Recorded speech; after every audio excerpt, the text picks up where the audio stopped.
بسم الله الرحمن الرحيم.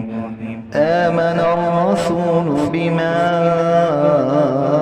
أنزل إليه من ربه والمؤمنون كل آمن بالله وملائكته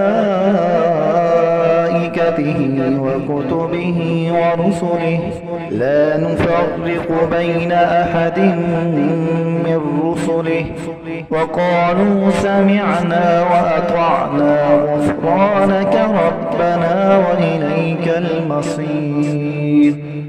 لا يكلف الله نفسا إلا وسعها لها ما كسبت وعليها ما اكتسبت ربنا لا تؤاخذنا إن نسينا أو أخطأنا ربنا ولا تحمل علينا إصرا كما حملته على الذين من قبلنا ربنا ولا تحملنا ما لا طاقة لنا به واعف عنا واغفر لنا وارحمنا أنت مولانا فانصرنا على القوم الكافرين.